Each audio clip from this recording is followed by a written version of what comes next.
સુરતના ઉમરા ગામ ખાતે રાજ્યના નાયબ મુખ્યમંત્રી હર્ષ સંઘવીના હસ્તે પ્રાથમિક શાળા ક્રમાંક 3નું ભવ્ય ઉદ્ઘાટન કરવામાં આવ્યું હતું।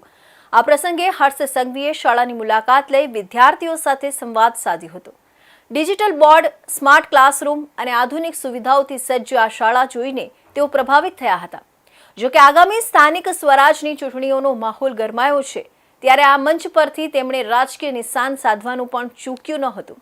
તેમણે શિક્ષણના મોડેલની વાતો કરનારા આપ પર આડકતરી રીતે આકરા પ્રહારો કર્યા હતા।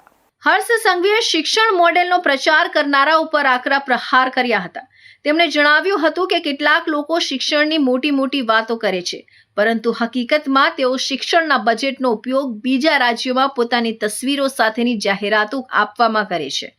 ભૂતકાળમાં જે પક્ષ પર શિક્ષણના નામે વિજ્ઞાપનો પાછળ કરોડો રૂપિયા ખર્ચવાના આક્ષેપો થયા છે, તેમને આડે હાથ લેતા સંઘવીએ કહ્યું કે અમારો અભિગમ પ્રચારનો નહીં પણ પરિણામનો છે। નાયબ મુખ્યમંત્રીએ સ્પષ્ટ શબ્દોમાં કહ્યું કે આખા દેશમાં શિક્ષણની વાતો કરવાવાળા લોકો શિક્ષણ સમિતિનો ખર્ચ બીજા રાજ્યોમાં એડવર્ટાઇઝમેન્ટ માટે વાપરે છે, જ્યારે અમે એ જ ખર્ચ બાળકોના ભવિષ્ય માટે કરીએ છીએ।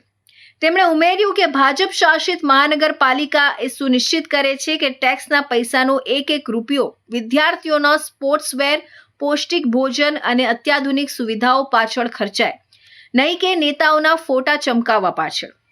સુરતની શિક્ષણ સમિતિની કામગીરીના વખાણ કરતા હર્ષ સંઘવીએ ગર્વભેર જણાવ્યું હતું કે આખા દેશમાં આપણું શહેર કદાચ એકમાત્ર એવું છે કે જ્યાં સરકારી શાળાના બાળકોને માત્ર ડ્રેસ જ નહીં પણ પીટી અને રમતગમત માટે સ્પેશિયલ સ્પોર્ટ્સવેર અને સ્પોર્ટ્સ શૂઝ પણ આપવામાં આવે છે।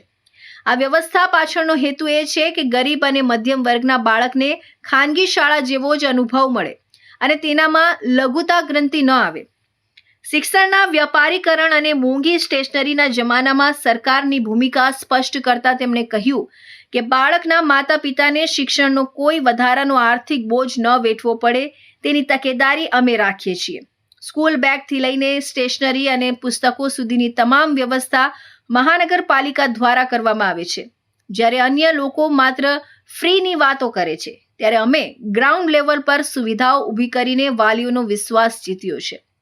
ઉમરાની આ નવી શાળામાં ડિજિટલ બોર્ડની વ્યવસ્થા અંગે વાત કરતા સંઘવીએ જણાવ્યું કે ટેકનોલોજી હવે માત્ર ખાનગી શાળાઓની જાગીર નથી રહી, સરકારી શાળાના બાળકો પણ હવે ડિજિટલ માધ્યમથી ભણી રહ્યા છે। આ સાથે જ મધ્યાહન ભોજન દ્વારા બાળકોને પૌષ્ટિક આહાર મળે તેવી વ્યવસ્થાને વધુ સુદૃઢ બનાવવામાં આવી છે।